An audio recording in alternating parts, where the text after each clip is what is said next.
जय श्री कृष्णा। राधे राधे दोस्तों, आप सबका बहुत बहुत स्वागत है इस ज्ञान की बातें चैनल पर।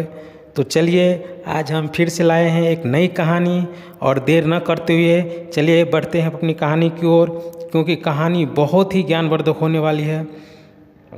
तो प्लीज़ बीच में छोड़कर मत जाइएगा, पूरा कहानी सुनने से ही आपको लाभ मिलेगा और कुछ समझ में आएगा। इसलिए और एक निवेदन है आप लोग से, जो भी इस कहानी को सुनना चाहते हैं, हमेशा देखना चाहते हैं, वो कृपया करके उसको चैनल को सब्सक्राइब लाइक करके रखें, ताकि हर कहानी आपके पास तुरंत मिले। तो चलिए बढ़ते हैं देर न करते हुए अपनी कहानी की ओर। एक बार एक रास्ते में एक अमीर की गाड़ी खराब हो गया, पर वह दूर दूर देख रहा था, कोई नज़र नहीं आ रहा था। फिर एक पेड़ के नीचे खड़े एक रिक्शा वाले के पास आता है और जाकर देखता है कि रिक्शा वाले ने अपने पैर हैंडल के ऊपर रखे होते हैं, पीठ उसकी अपनी सीट पर और सिर जहां सवारी बैठती है उस सीट पर होता है, और वह मज़े से लेटकर गाना गुनगुना रहा होता है। वह अमीर व्यक्ति रिक्शा वाले के पास ऐसे बैठे हुए देखकर बहुत हैरान होता है कि एक व्यक्ति ऐसे बेआराम तरीके से कैसे रह सकता है, कैसे खुश रह सकता है, कैसे गुनगुना सकता है। वो उसको 20 रुपये में चलने के लिए बोलता है। रास्ते में वो रिक्शा वाला वही गाना गुनगुनाता रहता है और मज़े से रिक्शा चलाता रहता है। वो भी अमीर व्यक्ति एक बार फिर हैरान से उस व्यक्ति के 20 रुपया लेकर इतना खुश कैसे हो सकता है, इतने मज़े से कैसे गुनगुना सकता है।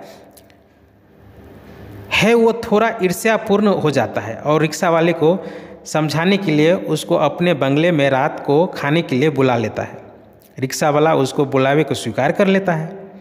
वह अपने हर नौकर को बुला लेता है कि रिक्शा वाले को सबसे अच्छे खाने की सुविधा दी जाए, अलग अलग के खाने की सेवा दी जाती है।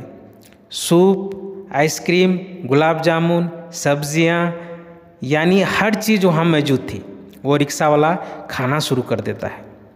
कोई प्रतिक्रिया, कोई घबराहट बयान नहीं करता, बस वही गाना गुनगुनाते हुए मज़े से वो खाना खाता है।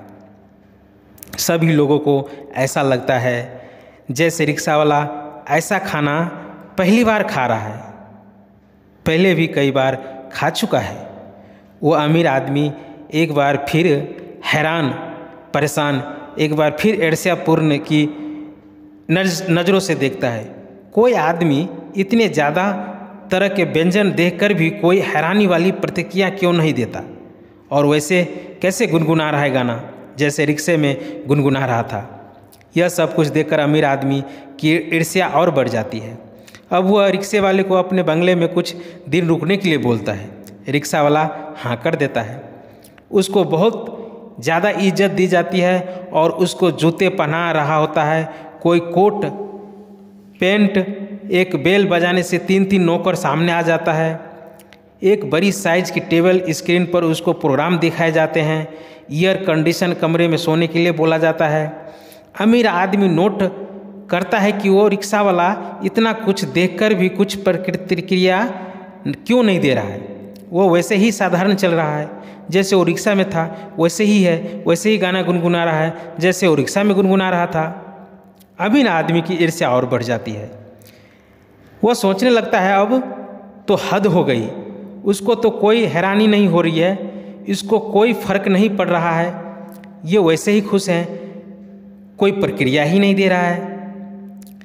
अब अमीर आदमी पूछता है, आप खुश है ना? वो रिक्शा वाला कहता है, जी साहब मैं बिल्कुल खुश हूँ। अमीर आदमी फिर पूछता है, आप आराम से है ना? रिक्शा वाला कहता है, जी सर मैं बहुत बिल्कुल आराम से हूँ। अमीर आदमी तय करता है कि उसको उसी रिक्शा पर वापस छोड़ दिया जाए, जहाँ जाकर उसको इन बेहतरीन चीज़ों को एहसास होगा, क्योंकि वहाँ ये सब बेहतरीन चीज़ों को याद करेगा। अमीर आदमी अपने सेक्रेटरी को बुलाता है और कहता है, कह दो, अपने दिखावे के लिए कह दिया। आप खुश तो है ना, आरामदायक तो है ना, लेकिन साहब समझ गए कि आप खुश नहीं हो, आराम में नहीं हो, इसलिए आपको उसी रिक्शा के पास छोड़ दिया जाएगा। सेक्रेटरी के इतने कहने पर रिक्शा वाला कहता है, ठीक है सर, जैसा आप चाहे, जब आप चाहे। उसे वापस उसी जगह पर छोड़ दिया जाता है जहाँ पर उसका रिक्शा था। अब वो अमीर आदमी अपनी गाड़ी को काले शीशे ऊंचे करके उसे देखता है। रिक्शे वाले ने अपनी सीट उठाई, बैग से एक काला सा गंदा सा मैला सा कपड़ा निकाला, रिक्शा को साफ किया, मज़े से बैठ गया और वही गाना गुनगुनाने लगा। अमीर आदमी अपने सेक्रेटरी से पूछता है कि चक्कर क्या है, इसको कोई फ़र्क ही नहीं पड़ रहा है। इतनी आरामदायक वाली, इतनी बेहतरीन ज़िंदगी को ठुकरा कर ये वापस कठिन ज़िंदगी में आना और फिर भी वैसे ही खुश होना, वैसे गुनगुनाना। फिर वो सेक्रेटरी उस आदमी से पूछता है, फिर वो सेक्रेटरी उस अमीर आदमी से कहता है, सर यह एक कामयाब इंसान की पहचान है।